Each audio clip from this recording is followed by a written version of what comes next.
El pentecostalismo, un ensayo de Juan Driver. Podemos concluir que hemos de esperar un derramamiento del Espíritu Santo en relación con la segunda venida de Cristo, y tanto más grande que la efusión pentecostal del Espíritu, así como fueron las lluvias otoñales mucho más abundantes que las lloviznas de la primavera. Estamos en un tiempo cuando podemos esperar estas lluvias tardías. A. B. Simpson, la Alianza Cristiana y Misionera.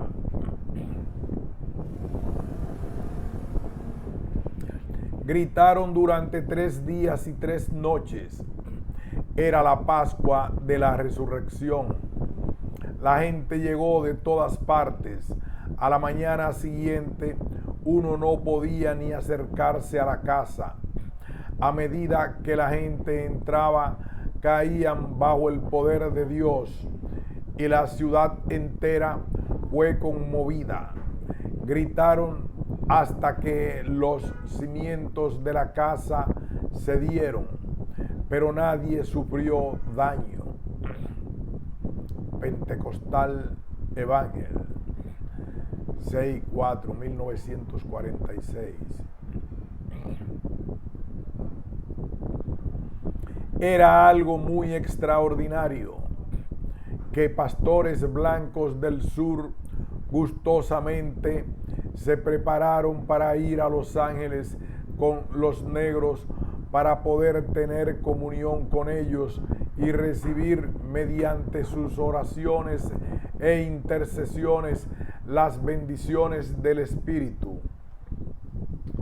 Y fue aún más maravilloso que estos pastores blancos volvieran al sur e informaran a sus congregaciones que habían estado con negros y que habían orado junto con un solo espíritu y que habían recibido las mismas bendiciones que ellos. A. Body.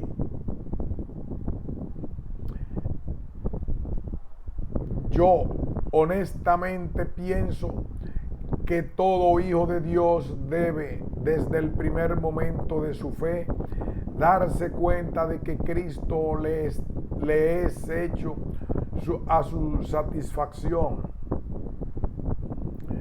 Bautizarse inmediatamente en el agua, entonces ser lleno del Espíritu y comenzar a hablar en lenguas en menos de 3 días después de haber recibido a Cristo como Salvador. Si todos los cristianos nominales fueran cristianos bíblicos normales, en realidad las lenguas hubieran venido en las primeras etapas de su niñez en Cristo. En Bell. Recibir el bautismo del Espíritu Santo no le hace a uno pentecostal. Es lo que hace después de recibir el bautismo lo que le convierte a uno en pentecostal. W. I. Evans.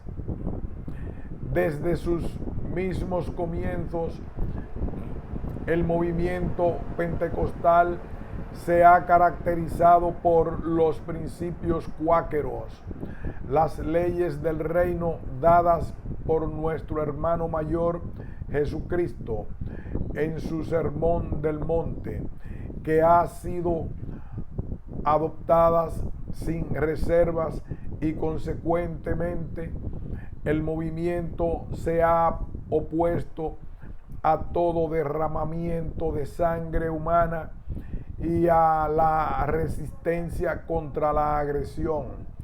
Todas las ramas del movimiento, sean las que están en Estados Unidos, en Canadá, en Gran Bretaña o en Alemania han mantenido este principio. Stanley Frodsham, Weekly Evangel. América no podrá reprimir a 30 millones de personas en camino a su realización sin destruir la nación entera en el proceso. América fue construida a costa del trabajo de los negros. Los negros plantaron el algodón, pero tienen que vestirse de trapos. Los negros construyeron las vías ferroviarias, pero no se les permitía viajar en los trenes.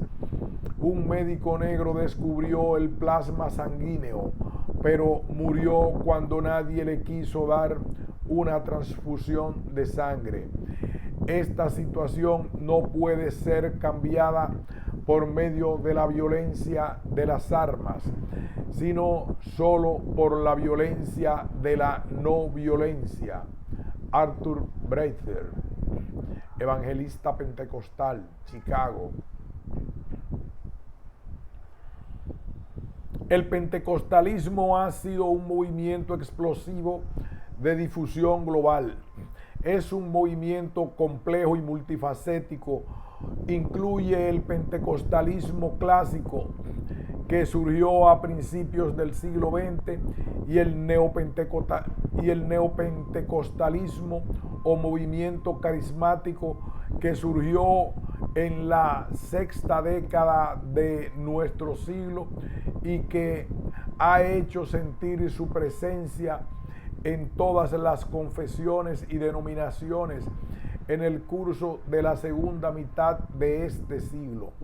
Entre estos dos tipos de pentecostalismos se destacan semejanzas fundamentales, al igual que marcadas diferencias, pero por importante que sea el tema, dentro de los límites de este capítulo solo será posible describir el primero de estos movimientos a muy grandes rasgos y examinar especialmente la forma en que ha sido un movimiento de los marginados y desheredados y un esfuerzo por restaurar la visión y la dinámica del cristianismo primitivo en el poder del Espíritu de aquel que fue ungido para dar buenas nuevas a los pobres.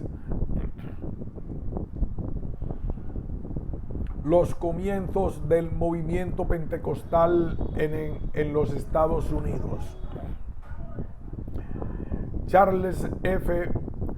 Parham, 1873-1929, hombre un tanto excéntrico, inquieto en su búsqueda espiritual, intenso en su actividad, valientemente profético, intransigente en la controversia y motivado por cierto sentido de destino divino, representa la quinta esencia de la personalidad pentecostal. Fue criado en el seno de una familia humilde de pioneros en las vastas praderas del viejo oeste en el estado de Kansas. A los 12 años tuvo su primera experiencia religiosa bajo el ministerio de un predicador congregacionalista itinerante que visitaba su pueblo.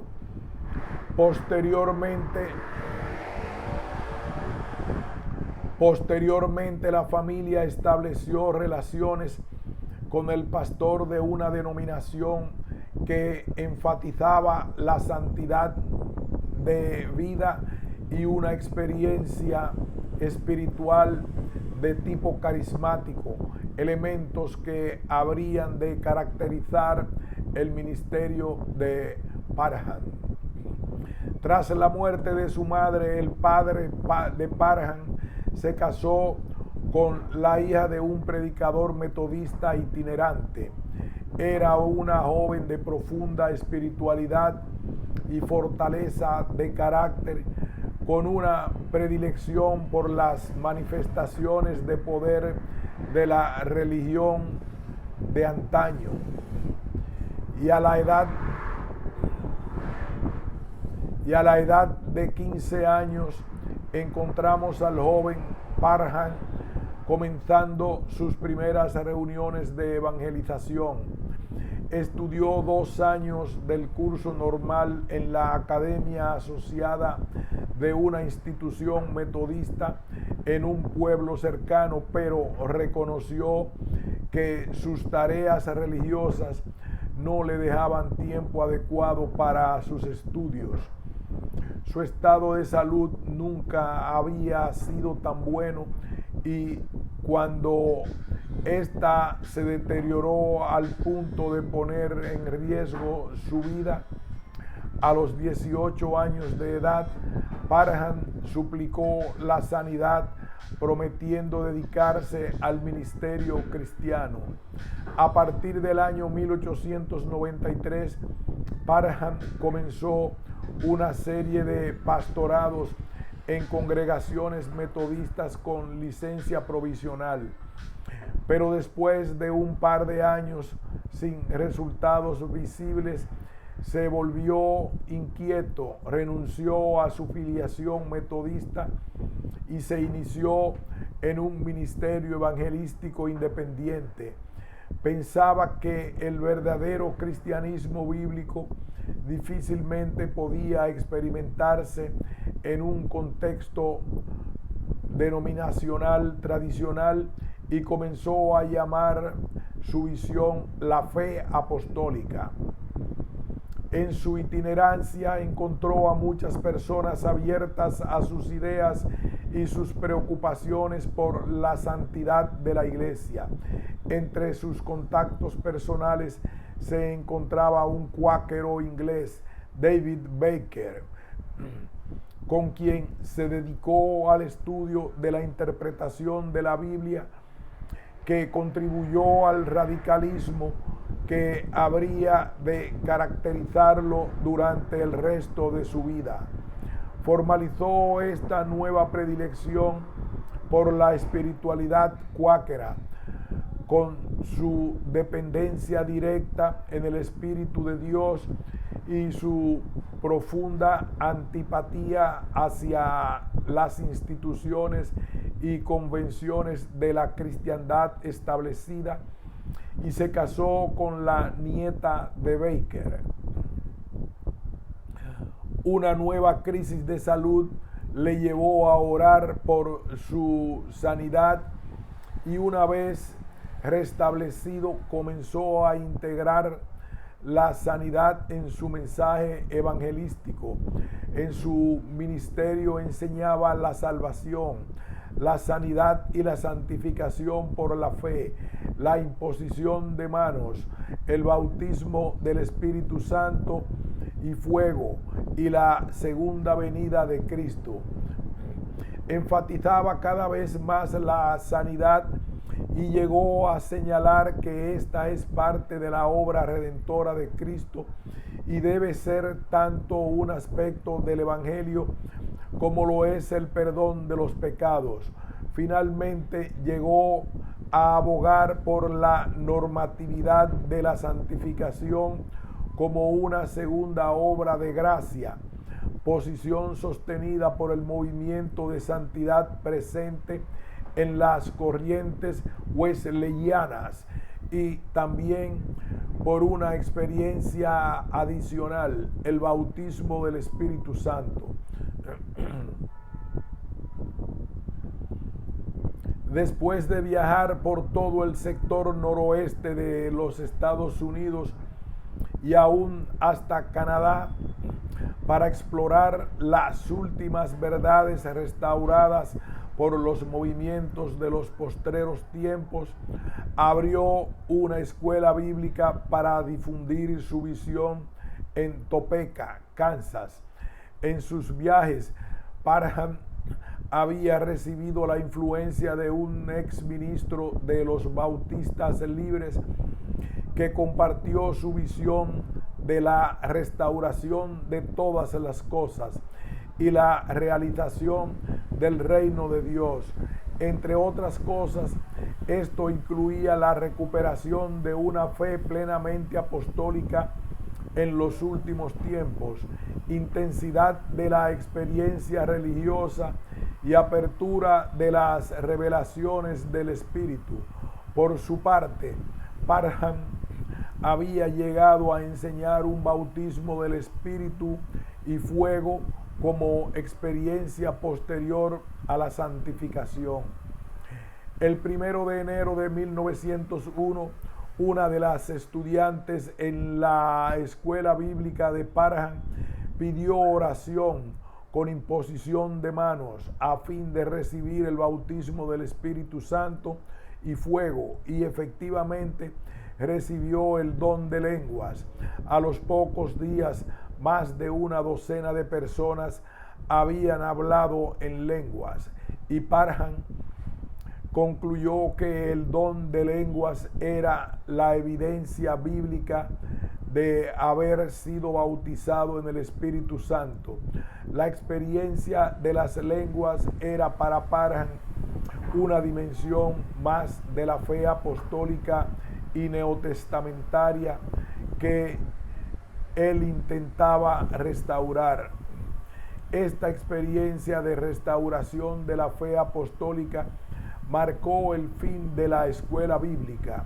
En los meses siguientes, Parham visitó a sus simpatizantes en Kansas y Missouri para compartir sus nuevas experiencias. En enero de 1904, el diario de Joplin, Missouri, informó que 8,000 personas habían encontrado la salvación y 1,000 habían sido sanadas. En esta zona minera de gente humilde, Parham encontró la aceptación que en otros lugares no había recibido, y en los años siguientes se organizó un núcleo de congregaciones de la fe apostólica en el sureste de Kansas, el suroeste de Missouri y el noreste de Oklahoma. Durante el resto de su vida, sus seguidores más leales procedían de estos círculos. El contenido fundamental de su predicación era Jesús, su vida y sus enseñanzas, y la salvación, culminando en un bautismo del Espíritu que resultaba en una vida de santidad para todos los creyentes. En 1905, Parham, acompañado por un nutrido grupo de seguidores, fue a Texas para compartir su mensaje. Entre las personas tocadas por su ministerio en Houston estaba un grupo de negros: Lucy Farrow, William J. Seymour y J. A. Warren, que habrían de ser el eslabón clave que determinaría en buena parte el futuro del movimiento, no solo entre los negros, sino también entre los blancos pobres del sur. Por su parte, Parham no estaba a la altura del momento. Comenzó a manifestar ciertas actitudes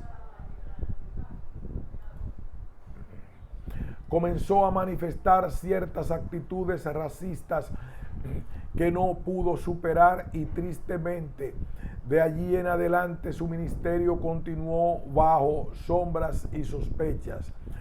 Farrow y Seymour procedían de misiones para los negros auspiciadas por las así llamadas iglesias de santidad.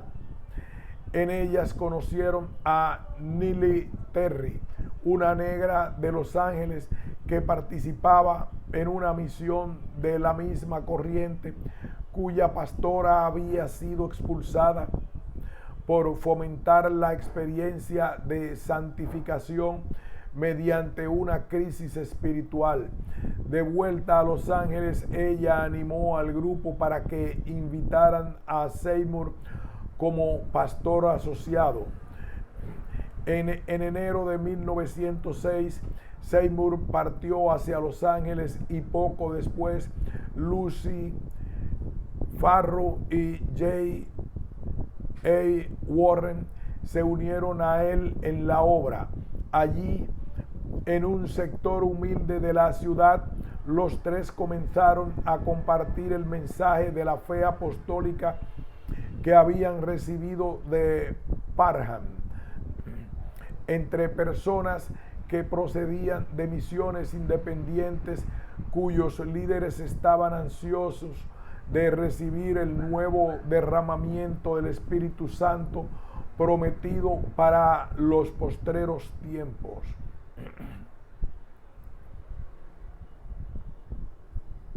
En su primer sermón, Seymour predicó su mensaje de las lenguas como señal inicial del bautismo del Espíritu a un auditorio que consideraba que la santificación sola era la evidencia concreta del bautismo del Espíritu. Esta diferencia llegaría a distinguir el pentecostalismo entre los negros del movimiento blanco. Los negros llegaron a enseñar un camino de salvación en 3 pasos: la conversión o regeneración, la experiencia mediante una crisis definitiva de santificación, también llamada segunda bendición, y el bautismo del Espíritu acompañado de lenguas. Esto era demasiado novedoso para la congregación y Seymour fue expulsado de su seno. Pero Seymour persistió en la casa de unos simpatizantes, predicando a un grupo mixto de gente humilde de la clase obrera. El 9 de abril de 1906, Seymour y 7 personas más recibieron el bautismo del Espíritu que él había predicado con tanta diligencia. Las noticias de las lenguas corrieron rápidamente y grandes grupos llenaron la calle para oír a Seymour predicar desde el balcón de la casa. Tanto negros como blancos acudían buscando lo que Seymour describía como la única evidencia bíblica de un bautismo auténtico y neotestamentario del Espíritu Santo. Obligados por la respuesta multitudinaria, Seymour descubrió una iglesia metodista abandonada en la calle Azusa. La prensa local se refirió al acontecimiento bajo los titulares: extraño Babel de lenguas, surge nueva secta fanática, un escenario loco anoche en la calle Azusa. Los Ángeles, que en esa época contaba con poco más de 250,000 de habitantes, estaba experimentando un crecimiento demográfico principalmente entre la gente humilde y pobre procedente del Medio Oeste y del sur, que buscaban mejorar su situación y cuya experiencia religiosa la habían tenido principalmente entre los movimientos restauracionistas y de santidad. Los acontecimientos en la calle Azusa fueron de especial interés en estos círculos independientes. Una revista de la época, La Fe Apostólica, informó que las reuniones comienzan a las 10 de la mañana y no terminan hasta las 10 o 12 de la noche, y algunas veces a las 2 y 3 de la madrugada, porque vienen tantos buscando y algunos caen muertos bajo el poder de Dios. Algunos de los que visitaron la calle Azusa, que más tarde llegarían a ser líderes en el movimiento pentecostal, fueron profundamente impresionados por la experiencia. Seymour era un líder carismático que impresionaba, sobre todo por su humildad personal y por su dependencia absoluta del poder de Dios. Las sanidades ocupaban un lugar prominente en las reuniones. Entre las enseñanzas contenidas en su predicación se destacaban el arrepentimiento, la restitución, la santificación, la santidad, el bautismo del Espíritu, evidenciado por el don de lenguas, con don de poder añadido a una vida de santidad, y el retorno inminente de Cristo, y consecuentes con su dependencia absoluta de Dios, no recogían ofrendas. El movimiento de la calle Azusa no reclamaba para sí novedad alguna. Sencillamente representaba a un retorno a las prácticas neotestamentarias. Mediante el bautismo del Espíritu Santo se restauraba la fe apostólica una vez entregada a los santos. Creyendo vivir los postreros tiempos, experimentaban una restauración del cristianismo primitivo y apostólico. Cuando el Espíritu Santo cayó sobre los 120, era la madrugada de la dispensación del Espíritu Santo. Hoy estamos viviendo ya la tardecita de la dispensación del Espíritu Santo, y como fueron las cosas en la madrugada, así serán en la tardecita. Este es el último llamado evangelístico del día. Con altibajos y a veces ciertos excesos, el movimiento de fe apostólica en Los Ángeles seguía creciendo. Hacia finales del año 1906 se estimaba que 13,000 personas habían recibido el don de lenguas como evidencia de su bautismo del Espíritu Santo. Seymour solía bajar a la playa con su congregación y bautizar más de 100 personas a la vez en las aguas del Pacífico. Muchos que vinieron por curiosidad se quedaron hasta experimentar el bautismo del Espíritu para luego compartir su experiencia a través del país y aún alrededor del mundo. En cierto sentido, el movimiento representaba una nueva interpretación de la historia de salvación. De acuerdo con su perspectiva, las personas tocadas por la experiencia renovadora de la calle Azusa se encontraban en el centro mismo del proyecto salvífico de Dios de los postreros tiempos. Ellos habían sido los marginados por las iglesias establecidas y las instituciones sociopolíticas dominantes y buscaban su propio sentido de identidad. Grupos e individuos fracasados y rechazados en su contexto socioeconómico y religioso llegaron a encontrar sentido para sus vidas en el pueblo restaurado de Dios de los últimos tiempos. Uno de los secretos de la enorme influencia del movimiento espiritual de la calle Azusa en Estados Unidos se halla en sus raíces en los movimientos restauracionistas y de santidad tan ampliamente enraizados en la conciencia religiosa estadounidense. Raíces espirituales e ideológicas del pentecostalismo estadounidense.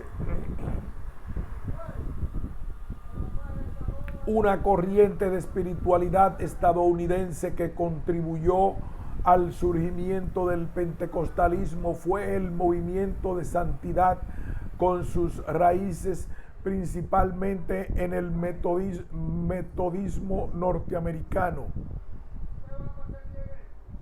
Motivados por las enseñanzas de Juan Wesley,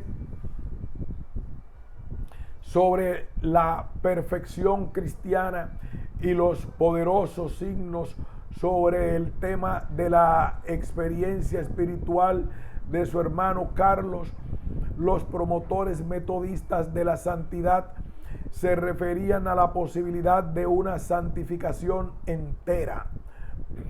También señalaban una segunda obra definitiva de gracia, mediante la cual la inclinación al pecado sería desarraigada y en su lugar se experimentaría un amor perfecto. Esta experiencia solía llamarse una segunda bendición o bautismo del Espíritu Santo. Generalmente se pensaba en la santificación tanto en términos progresivos como instantáneos. La santificación es una obra progresiva, mientras que la entera santificación es una experiencia instantánea. Llega el momento en que las tinieblas desaparecen, en que el Adán moribundo muere y el nuevo Adán vive, en que la santificación pasa a ser entera santificación.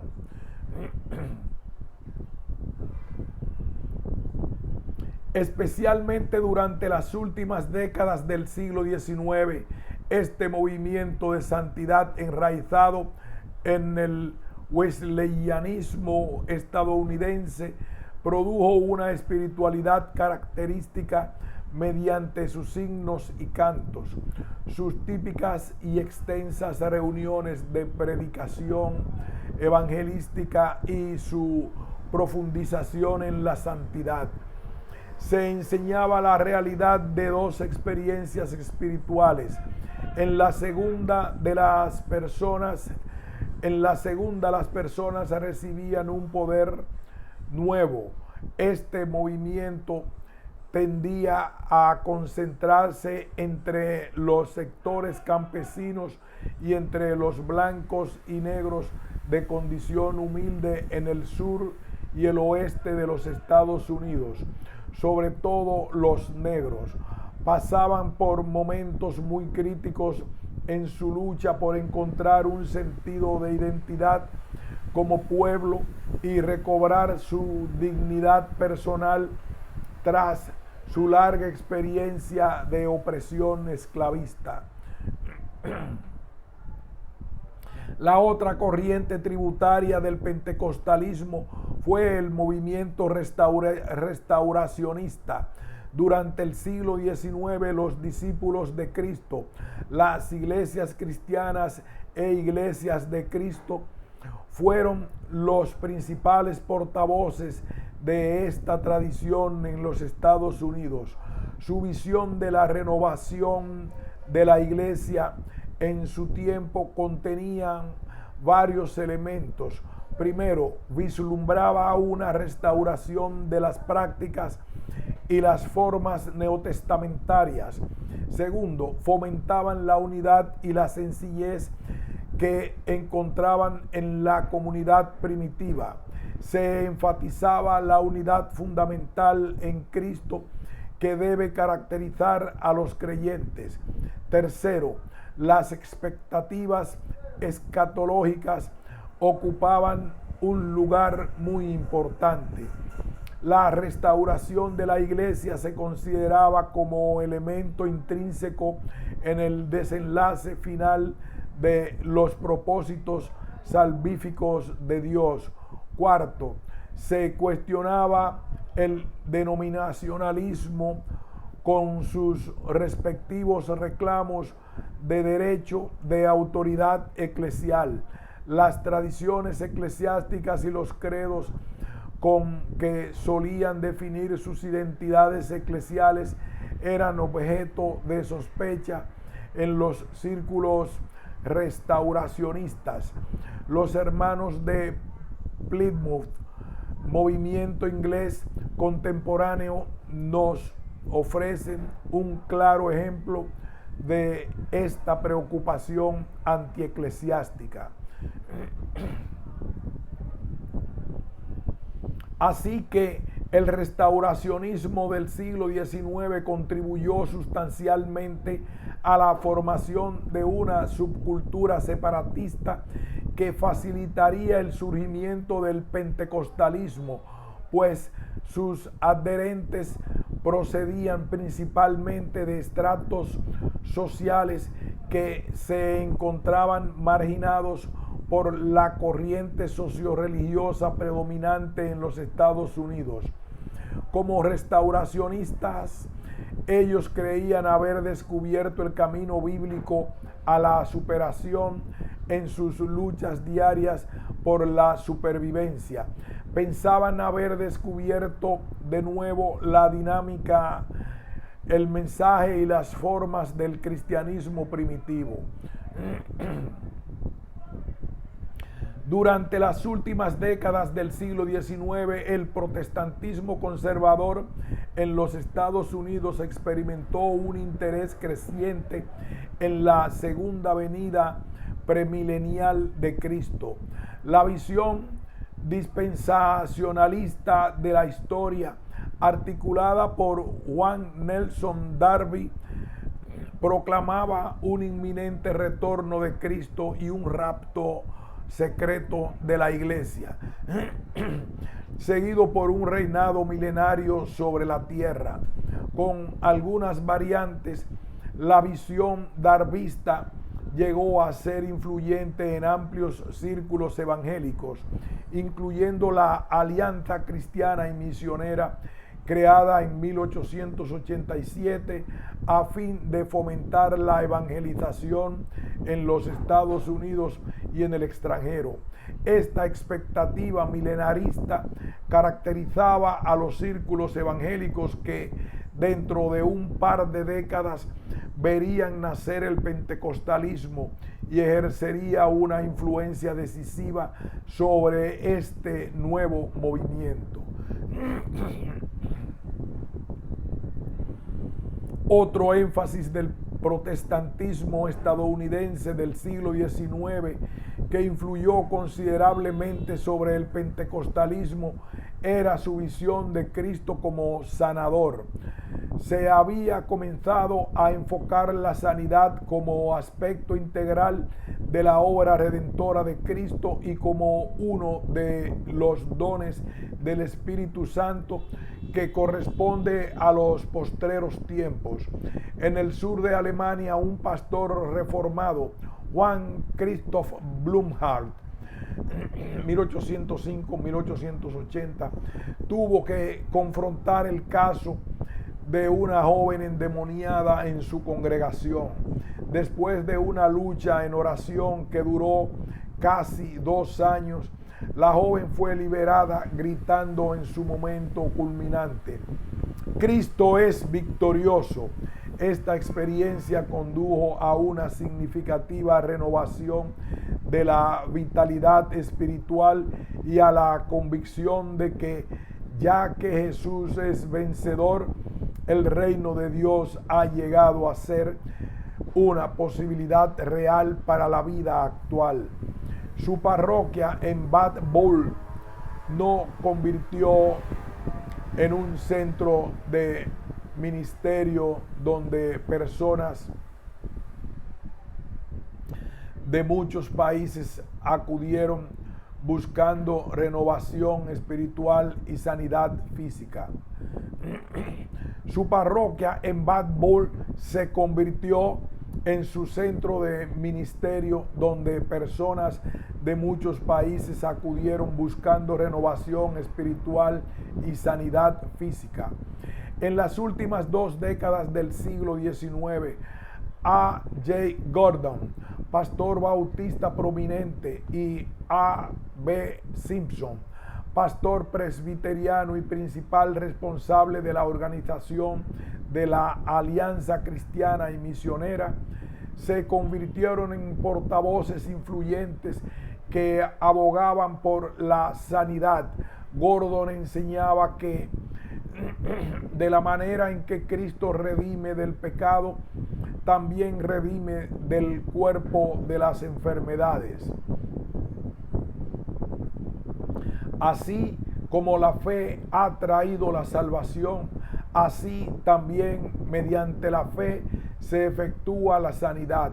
En su visión, Simpson enfatizaba la santidad, el bautismo del Espíritu Santo, la santidad divina y la misión evangelizadora de la iglesia. En cuanto a la sanidad, decía que el poder que sana al cuerpo generalmente imparte al corazón un bautismo del Espíritu Santo más abundante. John Alexander Dowie, un australiano, trajo una visión similar a Chicago, construyendo una ciudad para su iglesia cristiana católica en Zion City, Illinois. Intentaba restaurar el cristianismo primitivo. Enfatizaba especialmente la unidad de todos los creyentes en el ejercicio de los dones y ministerios apostólicos en la iglesia que corresponden a la restauración de los últimos tiempos, la santidad entera y la sanidad divina, elementos que posteriormente serían recogidos en el pentecostalismo. De manera que las doctrinas del así llamado evangelio cuadrangular, la salvación por la fe, la sanidad divina, el bautismo del Espíritu Santo y el retorno inminente de Cristo, que llegarían a caracterizar al pentecostalismo en el siglo XX, ya estaban presentes y eran fervientemente proclamadas en el movimiento de sanidad ampliamente difundido por el protestantismo conservador de los Estados Unidos. El pentecostalismo y la habitación de los oprimidos y marginados. En términos generales, el movimiento pentecostal ha atraído más a los sectores marginados de la sociedad que a cualquier otro grupo social. En los Estados Unidos ha crecido más en el sur y oeste del país y entre la población rural. En esas áreas donde habían predominado los metodistas, discípulos de Cristo y bautistas en el siglo XIX, que ya comenzaban a pasar por un creciente proceso de aculturación, se ha observado el mayor crecimiento del pentecostalismo durante las primeras décadas del siglo XX. Para la cuarta década del siglo XX, la mayoría de los pentecostales se hallaban en los estados del sur. El porcentaje de negros pentecostales era considerablemente mayor al de otros grupos étnicos de la población en general.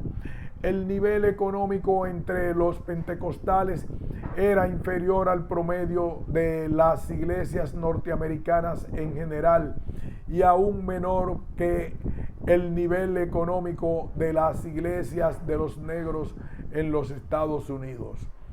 A principios del siglo XX, los negros en los Estados Unidos se encontraban en uno de los niveles más bajos de su existencia en Norteamérica.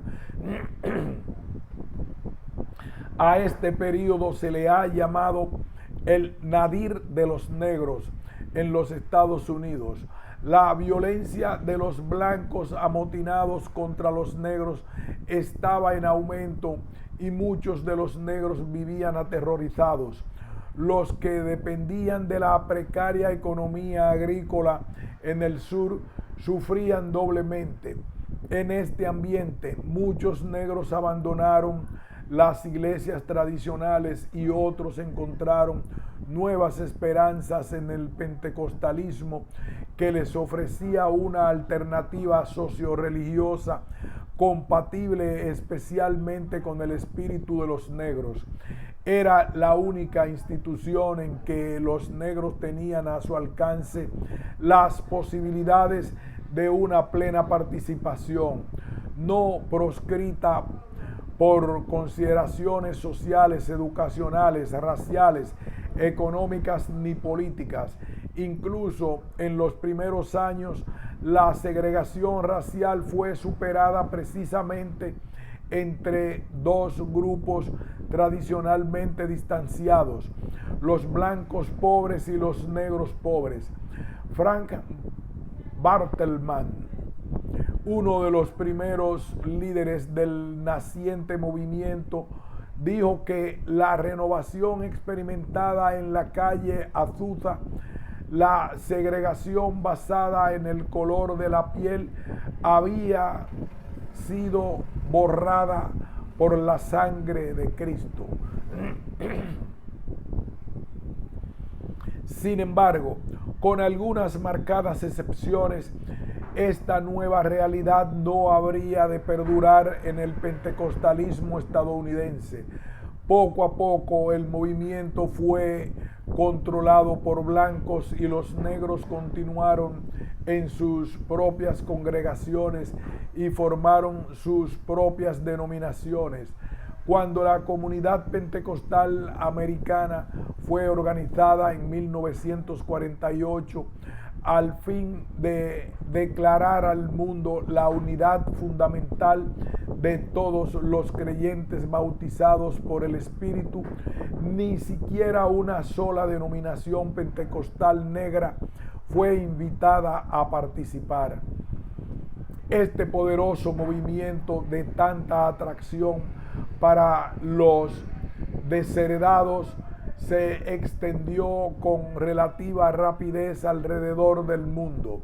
En América Latina, por ejemplo, Chile experimentó desde 1907 una renovación pentecostal que comenzó en círculos metodistas y se extendió rápidamente por las capas sociales oprimidas de campesinos y obreros. Pronto llegó a ser la agrupación evangélica más grande en Chile, contando con el 14% de la población, mientras que todas las demás denominaciones protestantes y evangélicas no contaban con más del 1%.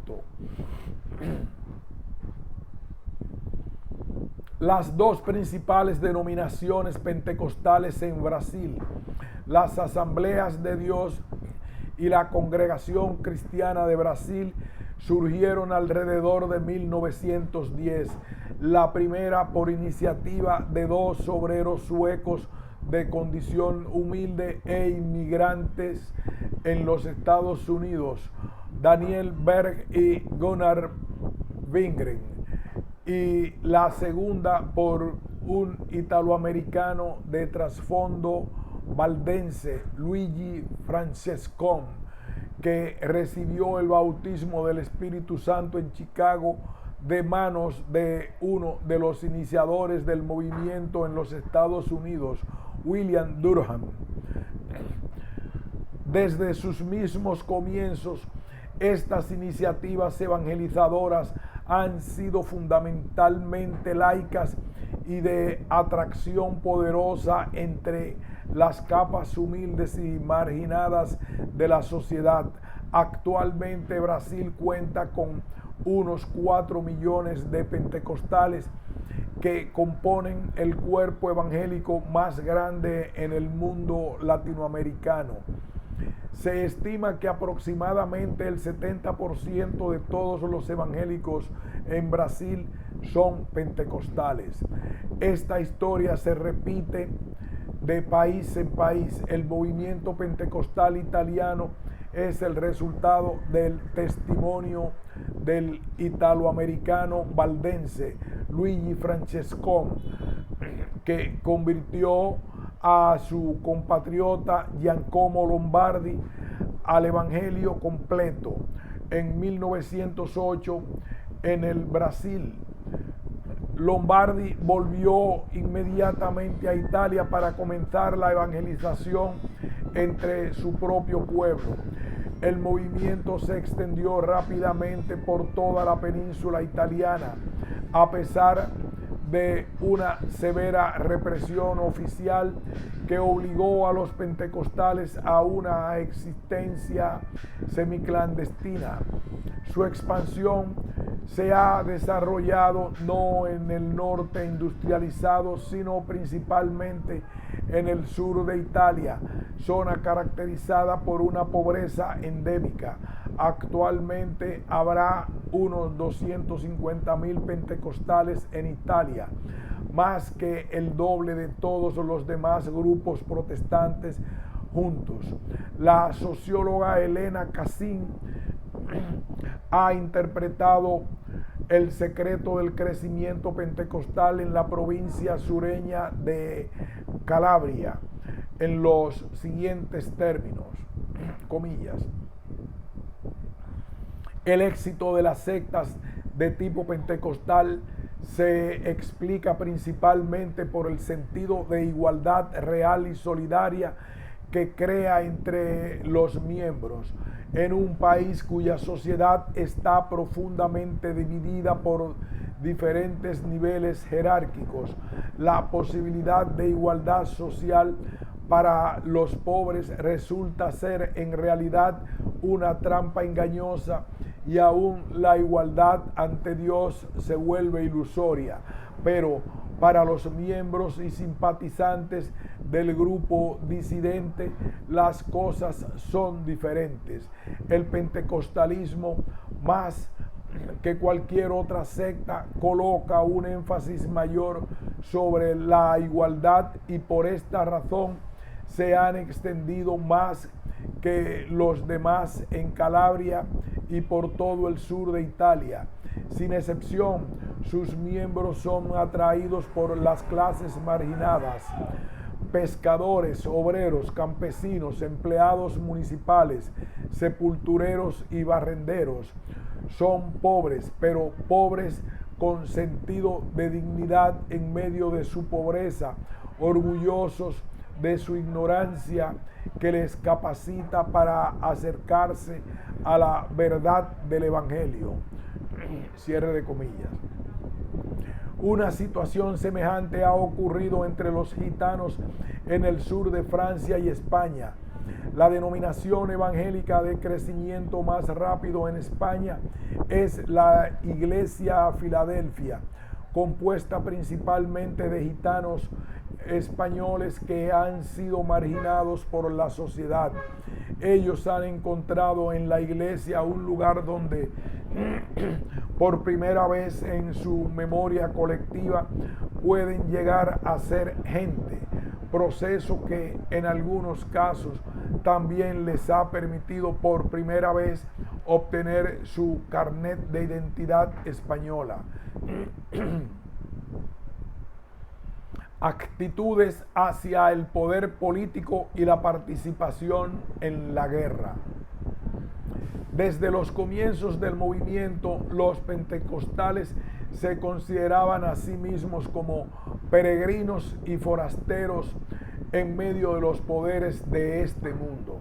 Al comenzar la Primera Guerra Mundial, escasamente unos 8 años después del inicio del movimiento, los primeros pentecostales en Gran Bretaña y luego también en los Estados Unidos tuvieron que confrontar la cuestión de qué actitud tomar ante el llamado a empuñar las armas en los conflictos bélicos entre las naciones. Su respuesta no fue unánime. Bajo las presiones patrióticas, muchos cedieron a la tentación de espiritualizar su condición de peregrinos y forasteros, respondiendo al llamado de la patria para defender sus intereses. Otros resistieron por razones de profunda convicción cristiana.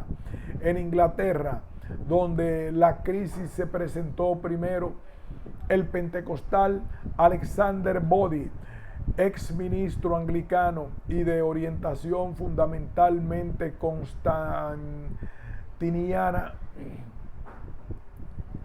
en Inglaterra, donde la crisis se presentó primero, el pentecostal Alexander Boddy, ex ministro anglicano y de orientación fundamentalmente constantiniana, se dio proclamando la justicia de la causa británica en la guerra.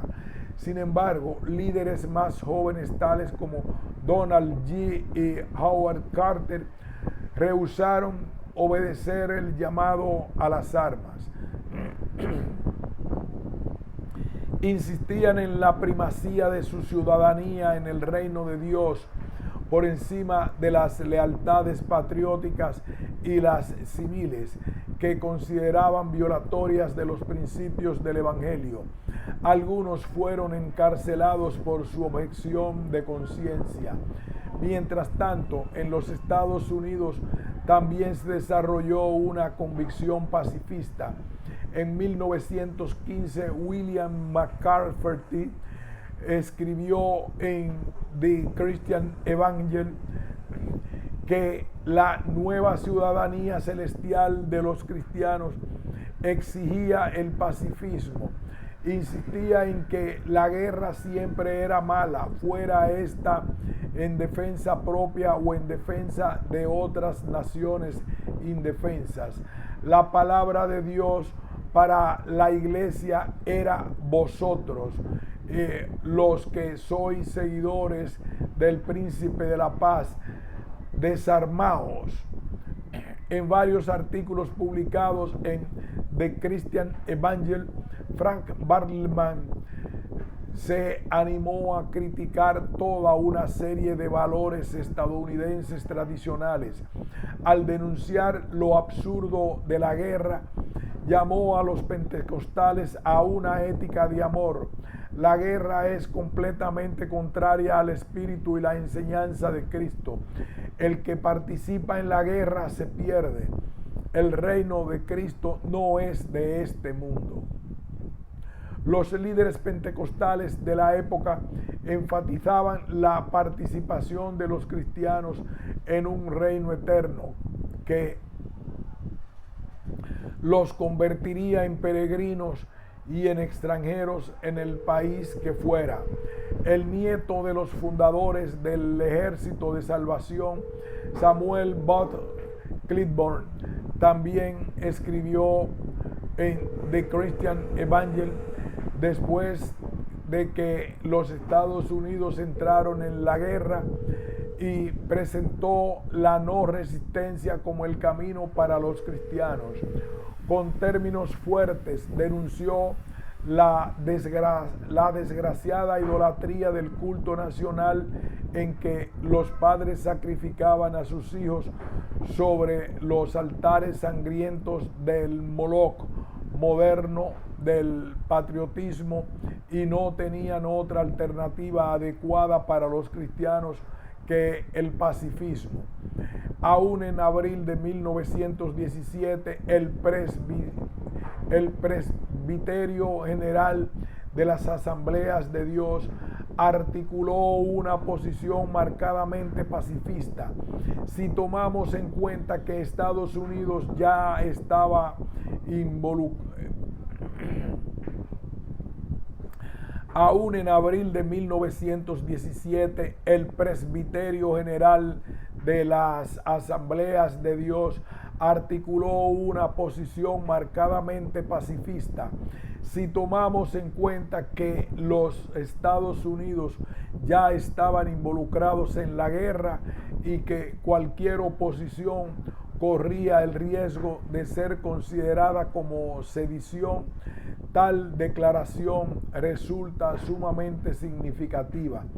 Más aún cuando no había una convicción unánime entre los pentecostales del país.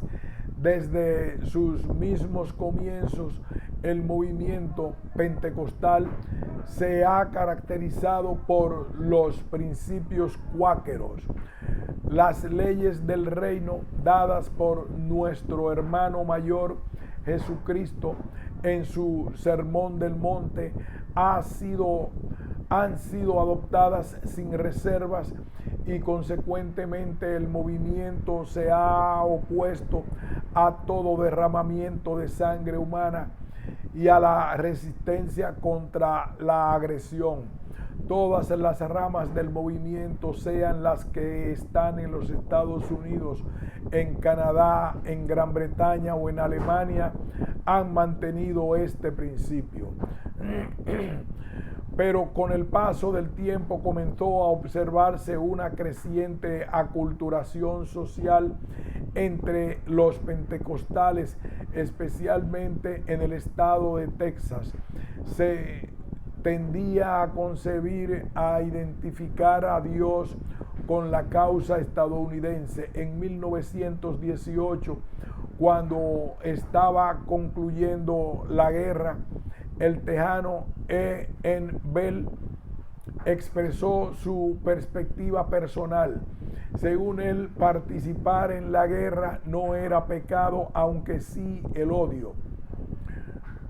De modo que si el soldado que guardaba el odio en su corazón, Bell pensaba que el soldado no era asesino. Cuando obedecía a su patria, ejecutando un castigo justo sobre los unos criminales. Estos cambios de actitud entre las asambleas de Dios eran parte de una transformación más profunda que comenzaba a ocurrir en el pentecostalismo estadounidense. En lugar de ofrecer una alternativa profética frente al sistema social imperante, pasaban a apoyar al sistema.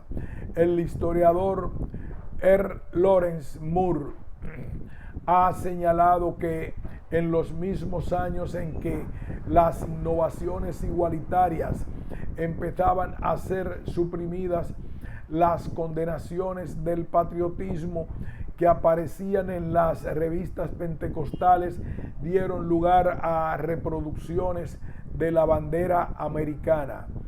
Este proceso de aculturación entre las asambleas de Dios culminó con la afiliación a la Asociación Nacional de Evangélicos en 1943, en una época en que Estados Unidos acababan de entrar en una nueva conflagración mundial.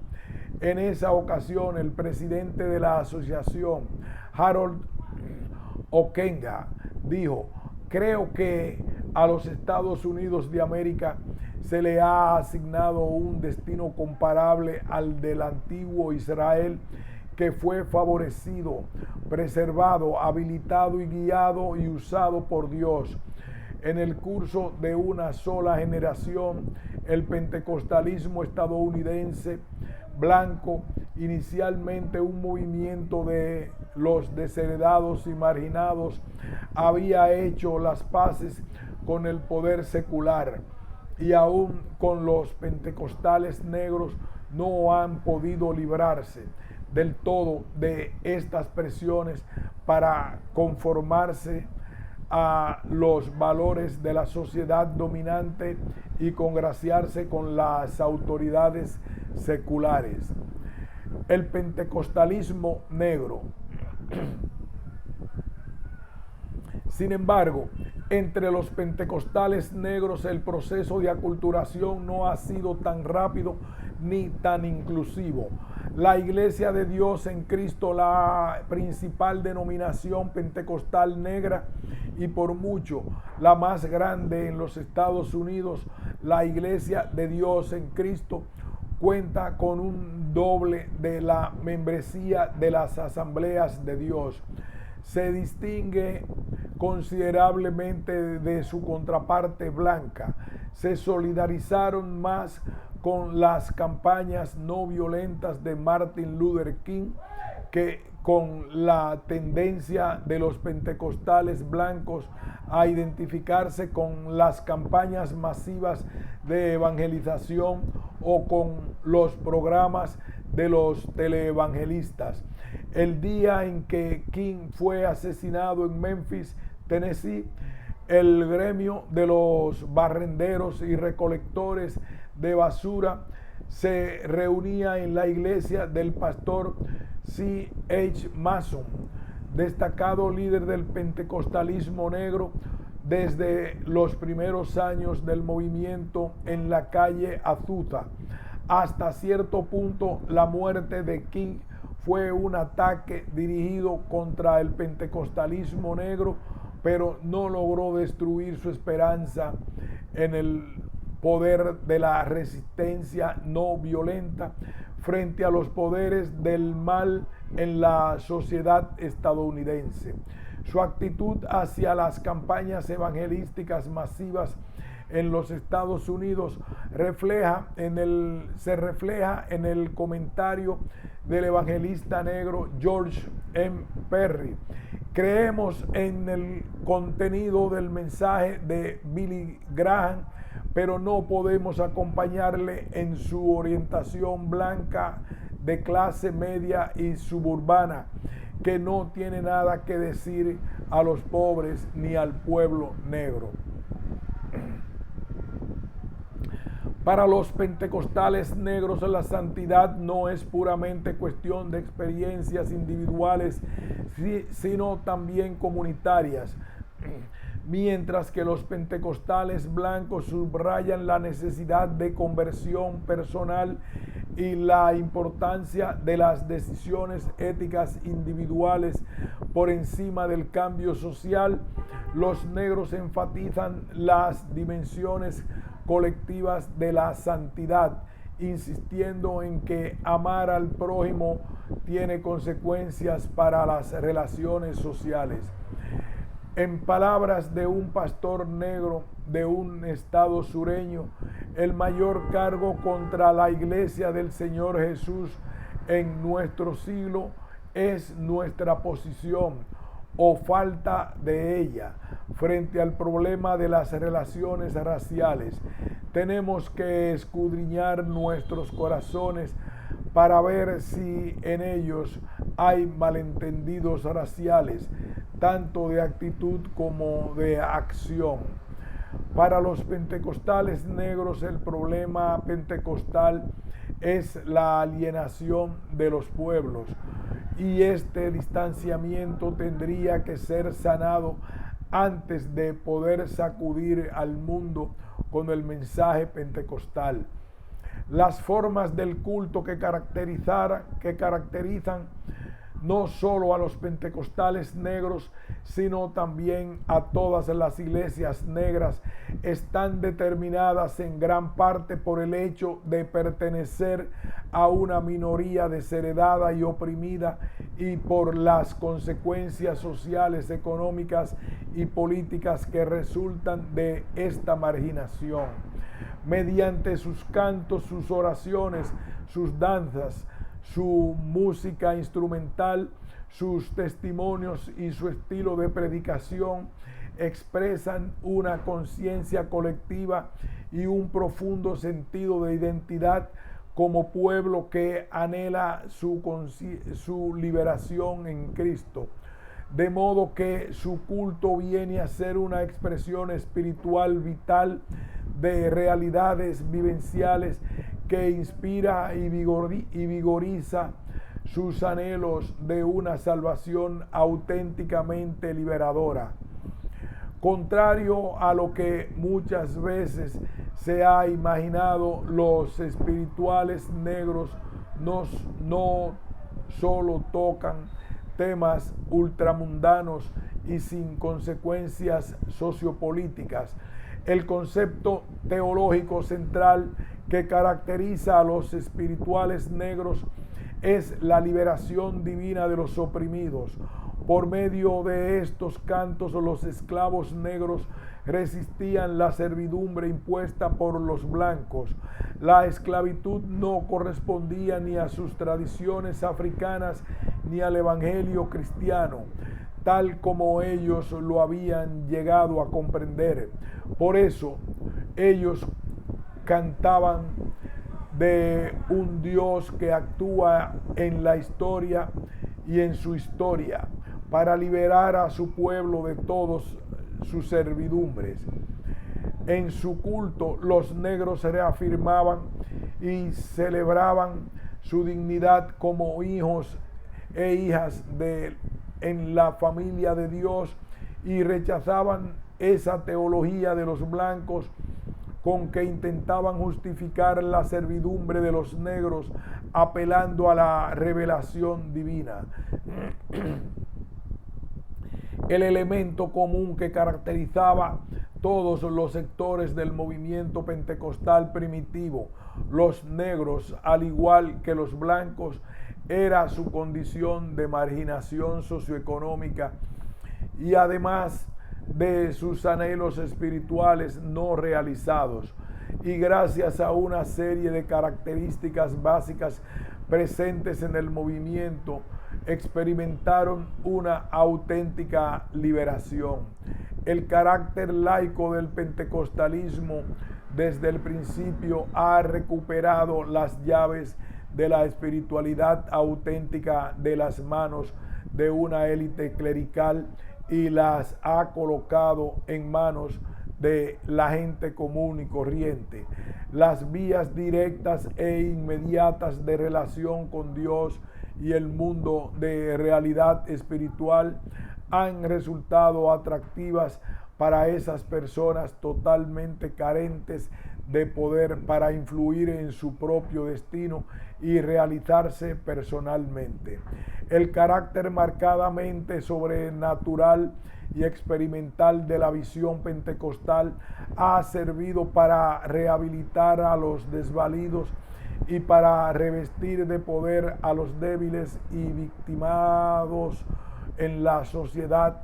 Es importante destacar el énfasis sobre el término poder en el vocabulario pentecostal, sea el poder del Espíritu de Dios o esa fuerza que habilita al ser humano mediante los dones carismáticos derramados sin distinción sobre los necesitados, que capacitan a Dios, que capacitan a personas sencillas y comunes para convertirse en protagonistas en el reino de Dios.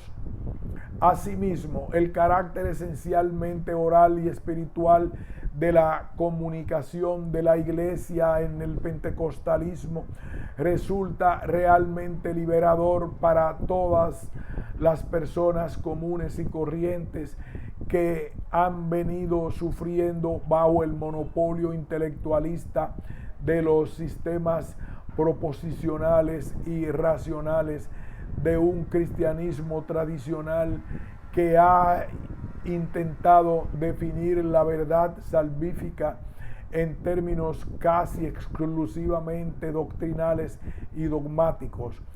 Todos esos elementos constituyen el verdadero legado del movimiento pentecostal que perdura entre minorías humildes y marginadas, tanto en las sociedades industrializadas del hemisferio norte como en el tercer mundo, entre pueblos que aún siguen siendo social y económicamente oprimidos y marginados. Fin de este ensayo.